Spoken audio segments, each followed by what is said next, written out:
Don's being called out loads tonight. What about his passing stats, the Badia Shield stuff? Yeah, Don must be feeling it tonight because so much of what he's defending says good at Chelsea got exposed tonight big time. I swear that Nunes has a monkey paw in his locker.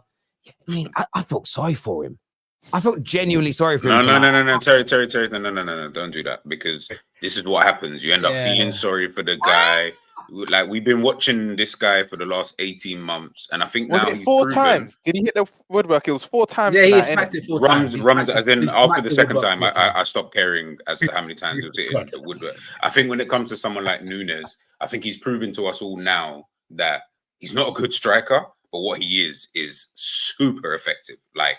He's just going to be effective for you. If you want a guy who can guarantee you goals, do not call Nunes.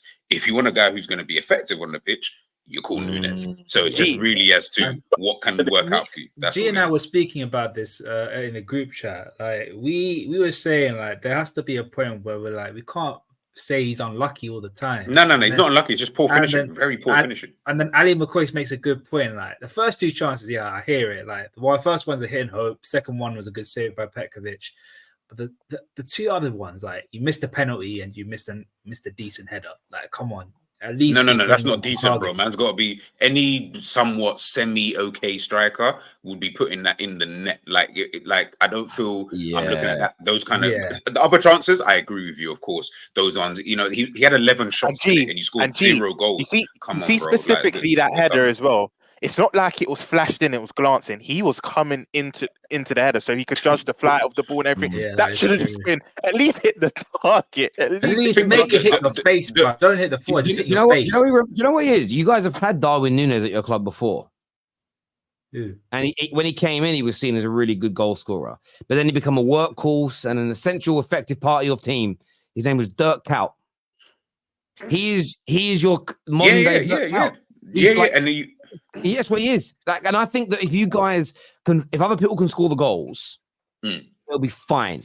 I think he's like a Dirk Kuyt. He's effective. He's dangerous. He works hard. He presses. He keeps your shape. He will score and create goals. He's got a good GA return. And Dirk Kuyt had a good GA return. But I just don't think he's ever going to be the 30 goal a season Premier League striker. I just don't see that coming. The only difference with Darwin Nunes and Dirk Kuyt was that Dirk Kuyt, I remember watching when I was younger, he was clutch.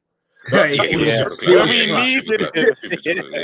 super clutch. I remember him getting active against us. And you know, like I think the thing with Nunes is that I don't even feel that people are looking at him. I would think that he has to be a 30-goal striker. I don't think that that's the main issue with him. The issue that we've got in Nunes is that you cannot have this many chances and that many shots in more or less every game that you play and not score nowhere near the amount that you should kind of score. It would be different if he was a guy who didn't get that many chances, so to speak, and he was getting good. Like the GA he's got now is for someone who doesn't get as many chances as him. The fact that he's got this kind of GA, it's about. But that's what I'm saying. A lot of those shots he was taking the piss. Like he was taking the shots from outside. By the way, I will say this. Brother, you got 11. I'm not someone that hates on her. I don't understand why people get so angry about what she does for a living. But he nearly killed Astrid Wet tonight, didn't he? I don't know if you guys have seen that. Oh, yeah. I mean, I do find men's obsession with hating her online very weird. I do find it strange. It's like if you don't like someone, block and move on. I don't know why you got to call her out. But yeah, I saw that she just about got out of the way. She just about dodged that ball. This here says, sorry, Rob. That's a hypocritical ball. I don't know who Rob is. I think he means Rom, right there, Rom. I can rebuttal this though. There's no guarantee you would have won against Spurs either, despite getting a goal ruled out. Keep the same energy.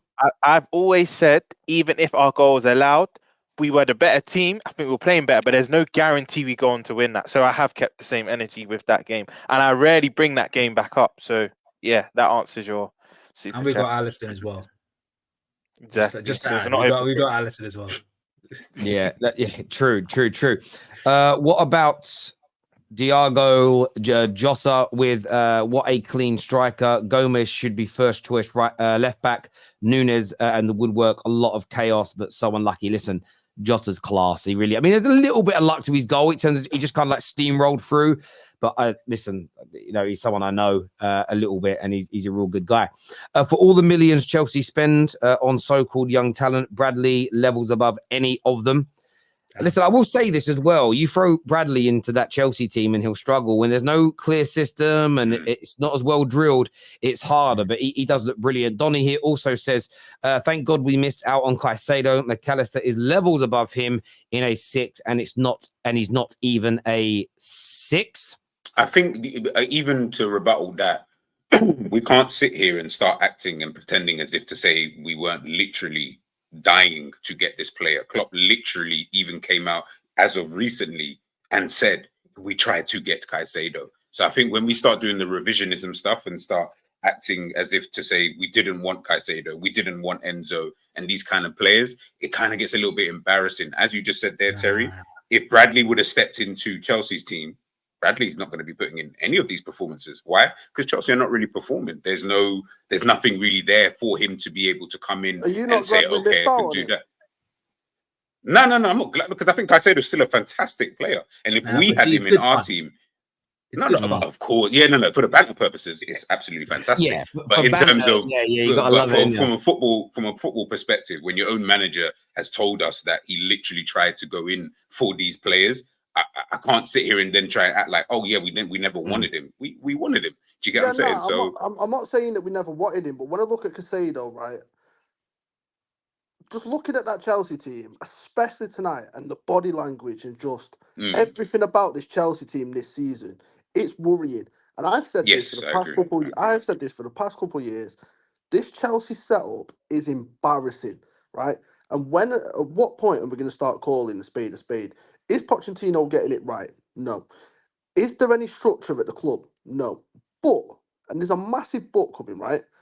At what point are these players who are on ridiculous amounts of money going to stand up and be counted as men? And I'm watching them go away to Anfield, knowing it's going to be emotional, knowing what's going to happen, and you could see that they had a style in the first half that they were trying to play, and whether it was right or wrong, it did not work. Who stood up and was there to be counted? And I'm watching Caicedo especially, and he's losing his head, and he's rattled. And there was part of me that was like, I'm so glad we missed out on him, because I watched us last season struggle, and our body language was an absolute mess, because you could just tell that we were running to the ground, that mentally they just weren't there, and certain players had given up. And you could just tell that they wanted the end of the season. And I'm looking at this Chelsea side now, and that's exactly what I'm looking at. And I'm looking at Caicedo being one of them and thinking, you wanted that move. You wanted to go to West London. You wanted to go to the perfect area of Chelsea. You wanted to play in that team. Your agent structured it so you went and got more money. Let's not act like that's not what happened. Reality of the situation is, the reason he's at Chelsea is because of the way his agent moved, because if it was from a footballing point of view, you don't choose Chelsea in that situation. So he's gone there for a reason, and it's massively backfired. It's a shame for his career, because you look at Chelsea at the minute, they need to spend another £1 billion by the way it looks. I can't fathom what on earth movement or what on earth they're trying to do. You look at Liverpool, right? There's a structure, and I look back at Manchester United when I was growing up as a kid, growing up in Manchester. Fergie had his hand and his imprint on absolutely everything, all the way down to the smallest youth academy teams, because he knew that when they stepped into the first team, they were going to make a difference. That's why the class of 92 was so big. But it was never a big jump from when the youth team players moved up to the first team, because they played exactly the same. There's no structure. It's a mess, Chelsea. And I'm just looking at them players and I'm just thinking, you're an embarrassment as well. Like, you've got to do better. It becomes a knock-on effect.